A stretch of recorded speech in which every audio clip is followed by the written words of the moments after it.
நண்பர்கள் அனைவருக்கும் வணக்கம். ரொம்பவே மகிழ்ச்சியா இருக்கு. வெற்றிவேல் முருகனுக்கு அரோகரா அப்படின்னு சொல்லிட்டு சொல்ற மாதிரி இருக்கு. வெற்றிவேல் இந்தியாவுக்கு அரோகரா அப்படின்னு சொல்லலாம். ஸோ வெற்றி வேலன் யார் அப்படின்ற மாதிரி முதல்ல வீடியோ போட்டிருந்தேன். ஸோ வெற்றி வேலன் இந்தியா தான். ஸோ இந்திய அணி ஒரு மிகப்பெரிய வெற்றி பெற்றிருக்கு சாம்பியன்ஸ் டிராஃபி ஃபைனலில்.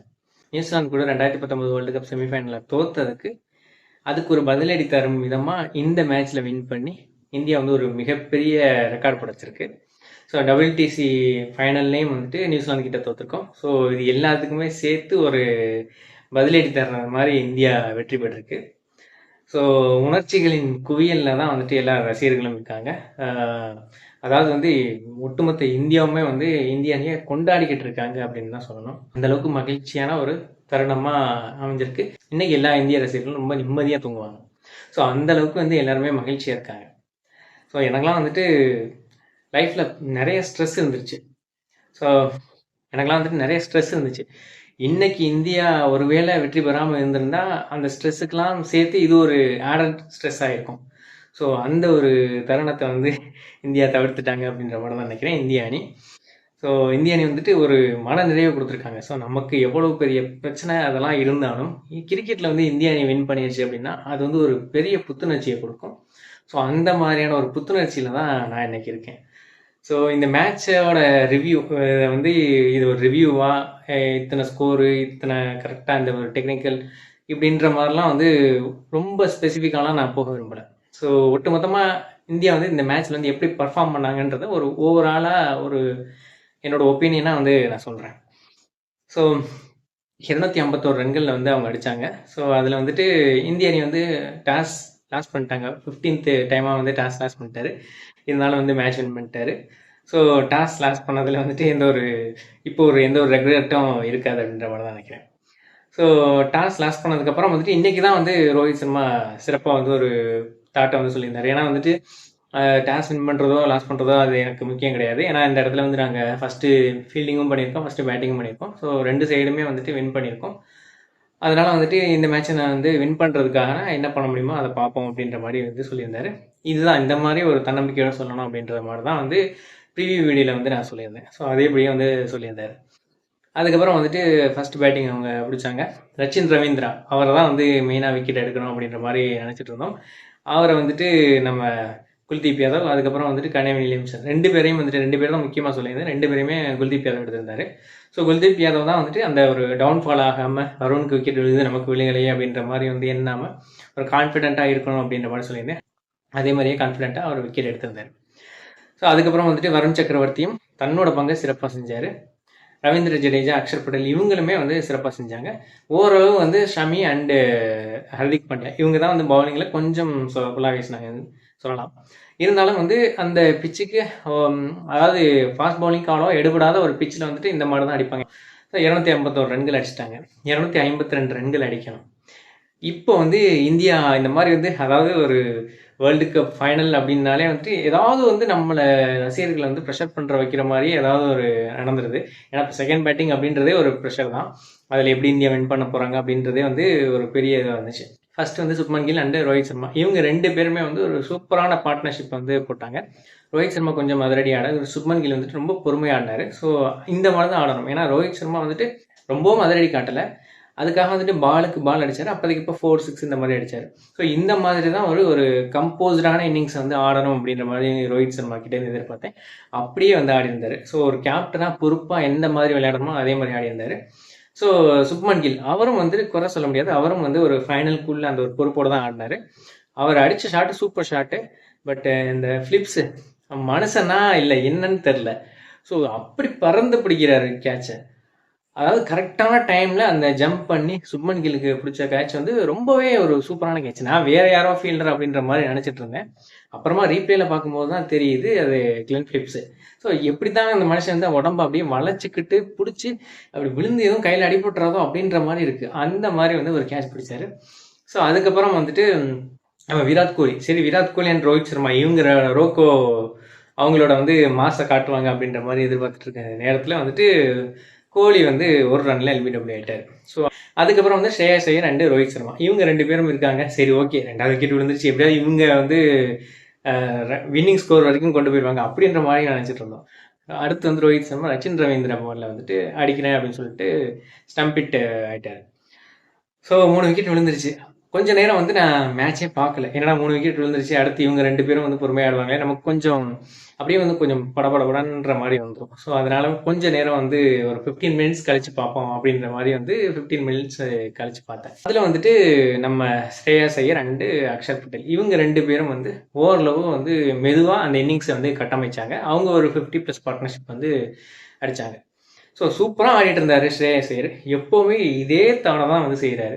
ஸோ நல்லா வந்து விளையாண்டுட்டு இருக்காரு. கரெக்டாக வந்து ஒரு நல்ல ஸ்கோர் அடித்ததுக்கப்புறம் ஒரு 50+ ஏதாவது ஒரு ராங்கான ஷாட் வந்து அடித்து அவுட் ஆயிடுறாரு. இன்றைக்கி வந்துட்டு 50 அடிக்கிறதுக்கு முன்னாடியே 48 ரன்கள்லேயே வந்து ஒரு ராங்கான ஷாட் அடித்து அவுட் ஆகிட்டார். ஸோ வந்து ஒரு கொஞ்சம் அவருக்கு கான்ஃபிடென்ஸ் வந்துருச்சுன்னா கொஞ்சம் ஓவர் எக்ஸைட்மெண்ட் ஆகி கொஞ்சம் வித்தியாசமாக ஷாட்ஸ் வந்து ட்ரை பண்ணுறேன் அப்படின்னு சொல்லிட்டு அவுட் ஆகிடுறாரு. ஸோ அதை வந்து கொஞ்சம் அவர் இன்னும் கொஞ்சம் மெருகேற்றிக்கிட்டா நல்லாயிருக்கும். ஸோ இன்றைக்கி இந்தியா வின் பண்ணிட்டாங்க. இல்லை அப்படின்னா வந்து ரொம்ப இதுவாயிருக்கும். ஏன்னா வந்துட்டு அவருக்கு ஒரு கேட்ச் விடும்போது வந்து ஃபஸ்ட்டு ஒரு 6 அடிப்பார், அதுக்கப்புறம் வந்து ஒரு கேட்ச் விடுவாங்க. ஸோ அந்த கேட்ச் விட்டதுக்கப்புறம் எல்லாருமே அந்த கை ஜாம்சனுக்கு விட்டதுக்கப்புறம் எல்லாருமே கை தட்ட ஆரம்பிச்சிட்டாங்க. ஏன்னா வந்துட்டு ஐசிசியோட சேர்மன் ஜெய்சா கூட வந்து கை தட்ட ஆரம்பிச்சிட்டாரு. ஸோ அந்தளவுக்கு வந்து ஒரு எக்ஸைட்மெண்ட்டோடு எல்லாருமே பார்த்துட்டு இருந்தாங்க. ஸோ அதுக்கப்புறம் வந்துட்டு அக்ஷர் பட்டேல் அண்டு கேஎல் ராகுல் இவங்க 2 பேரும் வந்து விளையாண்டுட்டு இருந்தாங்க. அக்ஷர் பட்டேல், கேஎல் ராகுல் சரி இந்த பேராச்சும் வந்து ஈஸியாக வந்து வின்னிங் ஸ்கோர் வரைக்கும் கொண்டு போயிடும் அப்படின்ற மாதிரி பார்த்தா, அதுலேயும் வந்து அக்ஷர் பட்டேல் வந்து ஒரு பாலை வந்துட்டு ஒரு லூஸ் பாலில் போயிட்டு அடிக்கிறேன்னு சொல்லிட்டு அவரும் வந்து அவுட் ஆகிட்டார். ஆஹா என்னடா வந்துட்டு 5 விக்கெட் ஆயிடுச்சு அப்படின்ற மாதிரி வந்து சரி அடுத்து வந்து நமக்கு ரவீந்திர ஜடேஜா தான் இறக்கி விடுவாங்க, ஏன்னா லெஃப்ட் ஹேண்ட் ரைட் ஹேண்ட்ரால அப்படின்ற மாதிரி நினச்சிருந்தேன். பார்த்தா ஹர்திக் பாண்டியா இறக்கி விட்டாங்க. ஹர்திக் பாண்டியா இவர் வந்தாலே வந்துட்டு அதாவது ரொம்ப அதிரடி ஆடணும்னு நினச்சி விக்கெட் விழுந்துட்டா என்ன பண்ணுறது அப்படின்ற மாதிரியே யோசிச்சா இன்னைக்கு என்ன தெரியல. இன்னைக்கு வந்து ஹர்திக் பாண்டியா வேற ஒரு மைண்ட் செட்டில் வந்தார். எப்படி வந்து ரோஹித் சர்மா இன்னைக்கு வந்து பொறுமை ஆடினாரோ அதே மாதிரி ஹர்திக் பாண்டியாவும் பொறுமை ஆடணும் அப்படின்ற மாதிரி வந்து நான் ப்ரிவியூ வீடியோவில் சொல்லியிருந்தேன். ஸோ அதேபடியே வந்துட்டு இன்னைக்கு வந்து ஹர்திக் பாண்டியா வந்து ரொம்ப பொறுமையாகவே ஆடினார். ஸோ இன்னைக்கு வந்து ஒரு மெச்சூர்டான இன்னிங்ஸ் எப்படி இருக்கும் அந்த மாதிரி ஆடினார். ஸோ கம்மியான ரன் அடித்தாலும் அதை வந்து கரெக்டாக அந்த பார்ட்னர்ஷிப்க்கு ஏற்ற மாதிரி கேஎல் ராகுலுக்கு ஒரு பார்ட்னர்ஷிப் வர்ற மாதிரி வந்து ஆடிட்டு இருந்தார். நல்லா சரி இவங்க 2 பேருமே வந்து ஓரளவு ஜெயிக்கிற ஸ்கோர் வரைக்கும் வந்துட்டாங்க. இருந்தாலும் ஜாமிஷன் பாலில் வந்து ஃபஸ்ட்டு ஒரு பவுன்சர் போட்டார். அடுத்த ஒரு பவுன்சரில் வந்துட்டு அதை விட்டுருக்கலாம். பட் கொஞ்சம் அவரையே மீறி வந்து அந்த பேட்டில் போட்டு ஏஜ் ஆயிடுச்சு. ஸோ அடுத்ததான் சரி ஓகே இந்த பேர் தான் முடிஞ்சிருச்சு, இனியாவது வந்துட்டு இன்னும் ஒரு 12 ரன்னோ என்னமோ தான் இருக்குது, எப்படியாவது ஜடேஜா அண்டு கேஎல் ராகுல் பேர் வந்து சரி பண்ணிடணும் அப்படின்ற மாதிரி. இதுக்கு நடுவுலேயும் வந்துட்டு ஒரு சின்ன சின்ன ரன் அவுட் மிஸ் அந்த மாதிரிலாம் வந்து நடந்துகிட்டு இருந்துச்சு. அப்படியே வந்துட்டு ஒரு ப்ரெஷர் குக்கரில் இருக்கிற மாதிரி தான் வந்து ரசிகர்களோட மனநிலையெல்லாம் இருந்துச்சு. அந்த மாதிரி வந்துட்டு நிறைய அவங்களுமே வந்து ஒரு சில கேட்ச் விட்டாங்க, ஒரு சில ரன் அவுட்ஸ்லாம் வந்து மிஸ் பண்ணாங்க. ஸோ அதுக்கப்புறம் வந்துட்டு கேஎல் ராகுல் அண்டு ஜடேஜா இவங்க பேர் வந்துட்டு ஈஸியாக வந்து அப்படியே சிங்கிள்ஸாக தட்டி அதுக்கப்புறம் ஜடேஜா ஒரு பவுண்டரி அடித்து இந்தியாவை வந்து 3வது முறையாக சாம்பியன்ஸ் ட்ராஃபியை வந்து வெற்றி பெற வச்சிருக்கிறாரு. ஸோ இதில் வந்து ஒரு முக்கியமாக வந்துட்டு அதாவது நான் சொல்லியிருந்தேன் ப்ரீவியூ வீடியோவில் வந்துட்டு இன்னைக்கு இந்தியா வின் பண்ணணும் அப்படின்னு சொல்லிட்டா அதுக்கு வந்து ஒரு 3 வித்தகர்களாச்சும் வேணும், அட்லீஸ்ட் 2 வித்தகர்களாச்சும் வேணும் அப்படின்ற மாதிரி சொல்லியிருந்தேன். அந்தளவுக்கு சிறப்பாக விளையாடணும் அப்படின்ற மாதிரி சொல்லியிருந்தேன். இன்றைக்கி வந்து கரெக்டாக அதுக்கேற்ற மாதிரி வந்து ரோஹித் சர்மா, கேஎல் ராகுல் அண்டு ஸ்ரேயாஸ் ஐயர் இவங்க 3 பேருமே வந்துட்டு ஒரு 3 பேருமே வித்தகர்களாக அன்றைக்கி ஆடி இருக்காங்க அப்படின்னு தான் சொல்லணும். ரோஹித் சர்மா அவர் கேப்டனுக்கு உண்டான அந்த பொறுப்போடு வந்துட்டு சூப்பராகவே ஆடினார்.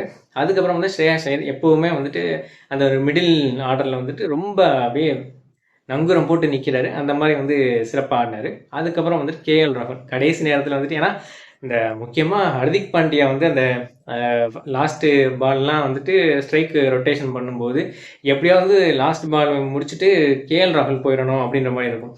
அதுலேயும் வந்து இந்த சாண்ட்னரோட கடைசி பால்லாம் வந்துட்டு நல்லவேளை வந்து ஏதோ ஒரு ஒய்டோ வந்துட்டு போயிட்டு ஒரு ரன் போயிட்டு வந்துட்டாங்க. அதுக்கப்புறம் வந்து கேஎல் ராகுல் பிடிக்கிற மாதிரி ஆயிடுச்சு. ஏன்னா வந்துட்டு சாண்டனோட கடைசி பால் அப்படின்னு சொல்லிட்டு இவர் பாட்டுக்கு 6 அடிக்க ட்ரை பண்ணி விக்கெட் விழுந்துச்சுன்னா என்ன பண்ணுறது இப்படின்ற மாதிரிலாம் வந்து தோணுச்சு. அந்த மாதிரி லாஸ்ட் பால்லாம் கேஎல் ராகுல் ஈஸியாக வந்துட்டு அந்த ஸ்ட்ரைக் ரொட்டேட் பண்ணி ஹர்திக் பாண்டியாவை கொஞ்சம் காம் பண்ணியே வச்சுருந்தாரு. ஸோ அந்த ஒரு சுச்சுவேஷனில் வந்துட்டு நம்ம கேஎல் ராகுல் வந்து ரொம்ப சிறப்பாகவே இந்த சீரீஸை வந்து கையாண்டிருக்காரு அப்படின்னு தான் சொல்லணும். அவர் எந்த ஒரு இடத்துக்கு கொடுத்தாலும் அந்த ஒரு இடத்துல தன்னோட சிறப்பான பங்களிப்பை வந்து கொடுத்துட்ருக்காரு கிளாசி ராகுல். ஸோ அவர் வந்து இந்த ஒரு சீரீஸில் நம்ம வின் பண்ணுறதுக்கு அவரும் ஒரு மிகப்பெரிய காரணம் அப்படின்னு சொன்னால் அது மிகையாகாது. ஏன்னா வந்துட்டு மேன் ஆஃப் த சீரீஸ் வந்து ரச்சின் ரவீந்திரா கொடுத்தாங்க. ஏன்னா வந்து அவர் ஹண்ட்ரட்ஸ்லாம் வந்து அடித்ததுனால வந்துட்டு அவர் கொடுத்துருக்காங்க. ஸோ விராட் கோலி இந்த மாதிரிலாம் வந்து நிறைய பேர் அதில் காம்படிஷன் வந்து இருந்தாங்க. இருந்தாலும் வந்துட்டு ரச்சின் ரவீந்திராவுக்கு தான் கொடுக்கணும். ஏன்னா அவர் தான் இதுக்கு எலிஜிபிள் ஆனவர். ஏன்னா அந்த அளவுக்கு சிறப்பாக விளையாண்டுட்டு இருக்காரு. ஸோ ரொம்ப டஃப் கொடுத்தாங்க. அதில் வந்து நியூசிலாந்து டீம் வந்து ரொம்ப விட்டு கொடுக்கவே இல்லை. கடைசி வரைக்கும் போராடினாங்க. எவ்வளவு தூரம் வந்து இந்திய அணியை ப்ரெஷரில் வச்சிருக்க முடியுமோ அந்த அளவுக்கு ப்ரெஷரில் வச்சிருந்து இந்தியா வந்து எங்களை ஈஸியாக வின் பண்ணிட முடியாது அப்படின்ற மாதிரி வந்து நமக்கு நிரூபிச்சு காமிச்சாங்க. ஸோ அந்த அளவுக்கு வந்து ஒரு விடாமுயற்சியோடு அவங்க போராடினதுக்கு வந்து அவங்களுக்கு நம்ம வாழ்த்துக்களை சொல்லிக்கலாம். இருந்தாலும் இந்தியா வந்து ஏற்கனவே உங்ககிட்ட வந்துட்டு நம்ம அதாவது சாம்பியன்ஸ் ட்ராஃபி 2000 தோற்றுருக்கும். அதுக்கப்புறம் வேர்ல்டு டெஸ்ட் சாம்பியன்ஷிப்பில் தோற்றுருக்கோம். முக்கியமாக 2019 வேர்ல்டு கப், அது தோனிக்கு அந்த வேர்ல்டு கப்பை வந்து பரிசளிக்க முடியாது வந்து நிறைய ரசிகர்களுக்கு வந்து ஒரு வருத்தமாக இருக்குது. ஸோ அதுக்கு வந்து ஒரு பதிலடி தரும் விதமாகவும் இந்த ஒரு ஃபைனல் வந்து எல்லாருமே எடுத்துகிட்டு இருக்காங்க. இருந்தாலும் இந்திய அணிக்கு வந்துட்டு இந்த ஒரு மேட்ச்சில் வந்து சில குறைகள்லாம் இருக்குது. ஏன்னா முக்கியமாக வந்து இந்த ஃபீல்டிங் அண்டு கேட்ச் பிடிக்கிறதுல. ஸோ அந்த கேட்ச் பிடிக்கிற ப்ராக்டிஸ் வந்து இன்னும் கொஞ்சம் சிறப்பாக பண்ணணும். அதுக்கு வந்து அந்த ஃபீல்டிங் கோச் திலீப் வந்து இன்னும் கொஞ்சம் ஸ்டெப் எடுக்கணும் அப்படின்ற மாதிரி நினைக்கிறேன். ஸோ எல்லாத்தையும் விட அதாவது ரோஹித் சர்மா அண்டு கோலி இவங்க 2 பேரோட எமோஷன்ஸ், ஸோ அதோட பிக்சர்ஸ்லாம் வந்து நீங்கள் பாருங்கள், நான் போடுறேன். ஸோ அதாவது வந்து ஒரு குழந்தையாகவே மாறிட்டாங்க. அதாவது வந்து என்னென்னா, இது நாள் வரைக்கும் அவங்க வந்து ஒரு யங் பிளேயர்ஸாக வந்து ஆரம்பித்தாங்க. ஒரு லெஜண்ட் இருக்கும்போது வந்துட்டு சச்சின் டெண்டுல்கர், தோனி அவங்களாம் வந்துட்டு இந்த மாதிரி வந்து ஒரு லெஜண்ட்ஸ் வந்து இருக்கும்போது அவங்க ஆட ஆரம்பித்தாங்க. ஸோ அதுக்கப்புறம் வந்துட்டு அவங்க வந்து கொஞ்சம் கொஞ்சமாக க்ரூம் ஆகி அவங்க வந்து ஒரு லெஜண்டாக வந்து இப்போ மாறிட்டாங்க. இருந்தாலும் லெஜண்டாக வந்து அந்த மாறிட்டாலும் ஸோ அவங்களுக்குள்ள அந்த ஒரு குழந்தைத்தன்மைன்றது வந்து அப்படியே தெரியுது. ஸோ அவங்களோட அந்த ஒவ்வொரு எமோஷன்ஸும் வந்து நம்மளை பார்க்கும்போதே அவ்வளோ மகிழ்ச்சியாக இருக்குது. அதுலேயே அந்த வந்து ஸ்டெம்பை வச்சுக்கிட்டே அவங்க சண்டை போடுற மாதிரி வந்து ஒரு ஃப்ரேம்லாம் ஃபோட்டோஸ்லாம் போட்டிருந்தாங்க. அந்த ஒரு ஃப்ரேம், அது 2 பேருமே அந்த ஸ்டெம்பை வச்சுட்டு இருக்கிற மாதிரி ஒரு ஃப்ரேமு அப்படியே வந்து பர்ஃபெக்டாக இருக்குது. ஸோ பியூர் ரா எமோஷன் அதை வந்துட்டு கேப்சர் பண்ணியிருக்காங்க. ஸோ அது சூப்பராக இருக்குது. இன்னும் பெரிய இதில் மகிழ்ச்சி என்ன அப்படின்னா, நிறைய ரூமர்ஸ் வந்து கிளப்பிட்டு இருந்தாங்க. ஒன் டே இன்டர்நேஷ்னலில் வந்துட்டு ரோஹித் சர்மா, கோலி அண்ட் ஜடேஜா இவங்க 3 பேரும் ரிட்டையர்மெண்ட் ஆக போகிறாங்க அப்படின்ற மாதிரியான ரூமர்ஸ்லாம் கிளப்பி விட்டாங்க. ஸோ நான் சொன்னேன்ல வந்துட்டு அது வந்து இருக்கிறதுக்கு வாய்ப்பு இல்லை, அந்த மாதிரியான உறுதிப்படுத்தப்பட்ட தகவல் எதுவும் வரல அப்படின்ற மாதிரி சொல்லியிருந்தேன். அது போலவே வந்துட்டு அவங்க இதை பற்றி எந்த ஒரு தகவலும் சொல்லலை. T20 வேர்ல்டு கப்னா அதோட இது வேறு, ஸ்டாமினா வேறு. ஸோ அவங்களுக்கு ரொம்ப ஏஜ் ஆயிடுச்சு அப்படின்ற மாதிரி சொல்லலாம். பட் ஒன் டே இன்டர்நேஷ்னல்ன்றது வந்து அதுக்கு வந்து கொஞ்சம் பொறுமை வேணும், நிதானம் வேணும். இதெல்லாம் வந்துட்டு கொஞ்சம் அனுபவம் வாய்ந்த பிளேயர்கள்கிட்ட தான் இருக்கும். T20 மாதிரி கிடையாது. ஸோ அந்த அனுபவம் வாய்ந்த பிளேயர்கள் தான் ஒன் டே இன்டர்நேஷ்னல் மேட்சஸ் வந்து சிறப்பாக விளையாட முடியும். ஸோ அப்படி ஒரு அனுபவம் வாய்ந்த வீரர்கள் இருக்கும்போது கொஞ்சம் யங் பிளேயர்ஸ் வந்து அப்படியே வந்து க்ரூம் பண்ணி கொண்டு வரணும். எப்படி வந்துட்டு சச்சின் டெண்டுல்கர் வந்து இருந்தார், அப்போ வந்துட்டு இந்த யுவராஜ் சிங் இந்த மாதிரிலாம் வந்து பிளேயர்ஸ் வந்து அப்படியே க்ரூம் பண்ணி கொண்டு வந்தாங்க. ஸோ சச்சின் டெண்டுல்கர் வந்து ரிட்டையர்ட் ஆகும்போது அதுக்கப்புறம் வந்துட்டு தோனி, யுவராஜ் இந்த மாதிரி வந்து பிளேயர்ஸ்லாம் வந்து க்ரூம் ஆகி வந்துட்டாங்க. தோனி, யுவராஜ் இவங்கெல்லாம் இருக்கும்போது விராட் கோலி வந்து அப்படியே க்ரூம் ஆகி வந்தார், ரோஹித் சர்மா அப்படியே க்ரூம் ஆகி வந்தார். ஸோ இவங்க எல்லாம் க்ரூம் ஆகி இப்படியே ஒரு பிளேயராக வந்துட்டாங்க. இப்போ விராட் கோலி அண்ட் ரோஹித் சர்மா இவங்க க்ரூம் ஆகி வந்துட்டு இருக்கும்போது இப்போ அடுத்த செட் வந்து சுப்மன் கில், அப்புறம் ஸ்ரேயாஸ் ஐயர், அப்புறம் சூரியகுமார் யாதவ், அந்த மாதிரி வந்து ஒரு செட் ஆஃப் பிளேயர்ஸ் வந்து திலக் வர்மா இந்த மாதிரி பிளேயர்ஸ்லாம் வந்து அப்படியே க்ரூம் ஆகிட்டு வந்துட்டு இருக்காங்க. இப்போ ஒன் டே இன்டர்நேஷ்னல் மேட்சுக்கு வந்து அடுத்து வந்து ஸ்ரேயாஸ் ஐயர் ஒரு பர்ஃபெக்டான ஃபிட்டாக இருக்கிறாரு, அக்ஷர் பட்டேல் இருக்காரு. இருந்தாலும் வந்து அந்த டாப் ஆர்டரில் சுப்மன் கில்லுக்கு அதுக்கப்புறம் வந்துட்டு இப்போ யார் வந்து வருவாங்க. ஸோ அந்த ஒரு பிளேயர்ஸை வந்து இன்னும் கொஞ்சம் இந்த எக்ஸ்பீரியன்ஸான பிளேயர்ஸை வச்சு அவங்க வந்துட்டு இன்னும் பழகிக்கணும். ஸோ அதுக்கு வந்து இவங்களோட எக்ஸ்பீரியன்ஸ்ன்றது இன்னும் சில வருடங்களுக்கு இந்திய அணிக்கு தேவை அப்படின்ற மாதிரி தான் நான் நினைக்கிறேன். இப்போ வந்து இந்திய அணி வந்து ஒரு டாமினேட் பண்ணிட்டு இருக்காங்க வேர்ல்டு கிரிக்கெட்டை. ஆஸ்திரேலியா வந்து ரொம்ப நாள் டாமினேட் பண்ணிக்கிட்டு இருந்தாங்க. இப்போ இந்திய அணி தான் வந்து கடந்த ஒரு 10-15 வருஷங்களா இந்திய அணி தான் டாமினேட் பண்ணிட்டு இருக்காங்க. ஏன்னா இந்த கடந்த ஒரு 10-15 வருஷங்களில் 9 முறை வந்து ஒரு ஐசிசி ஃபைனலுக்கு வந்து இந்திய அணி தகுதி பெற்றிருக்காங்க. ஸோ இந்த மாதிரி வந்து ஒரு 10-15 வருஷங்களாக வந்து டாமினேட் பண்ணிட்டு இருக்காங்க. இப்போ தான் அந்த அதாவது ஃபுல் டாமினேஷனோட அந்த ஸ்டார்டிங் பாயிண்ட் வந்து இப்போ தான் ஆயிருக்கு அப்படின்ற மாதிரி நினைக்கிறேன்.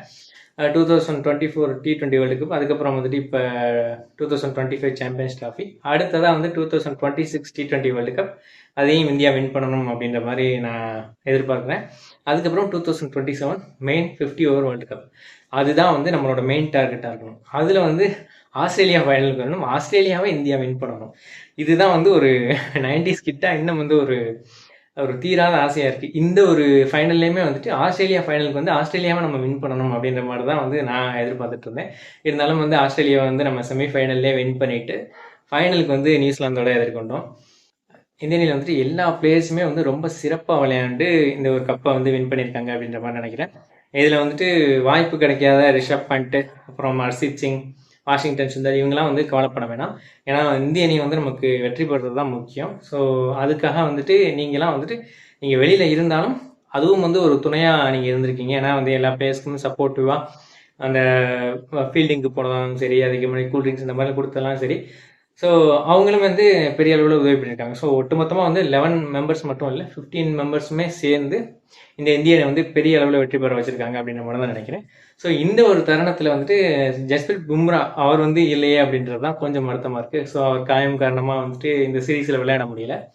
ஸோ அவரை மட்டும் நம்ம அந்த ஃப்ரேமில் எல்லாருமே வந்து அந்த அந்த கோட்டோட வந்து எல்லாருமே வந்து ஃபோட்டோஸ் எடுக்கும்போது வந்து அவர் இல்லையே அப்படின்ற மாதிரி வந்து தோணுச்சு. ஒரு மகிழ்ச்சியோட உச்சத்தில் வந்து இந்திய ரசிகர்கள்லாம் இருக்காங்க. ஸோ நானும் வந்துட்டு இந்த மேட்ச் அதோட ப்ரெசன்டேஷன் இது எல்லாத்தையுமே பார்த்தேன். ஸோ நீங்களும் வந்து அதை திரும்ப திரும்ப பாருங்கள். ஸோ இன்ஸ்டாகிராமில் தொடர்ந்து ரீல்ஸாக இருப்பது T20 வேர்ல்டு கப்போட அந்த வீடியோஸ் எல்லாம் எப்படி வந்து ரீல்ஸாக வந்துச்சோ அதே மாதிரி வந்து இன்னும் ஒரு 10 நாளைக்கு இந்த ரீல்ஸ் தான் ஃபுல்லாக. மார்ச் 22 IPL ஸ்டார்ட் ஆகிற வரைக்கும் இந்த வெற்றி கொண்டாட்டம்ன்றது தொடரும். ஸோ என்னோட இந்த வீடியோ பிடிச்சிருந்துச்சுன்னா இதை வந்து லைக் பண்ணுங்கள், இது எல்லாருக்கும் ஷேர் பண்ணுங்கள். கிளிக் டு இட் சேனலுக்கு சப்ஸ்கிரைப் பண்ணுங்கள். நன்றி, வணக்கம்.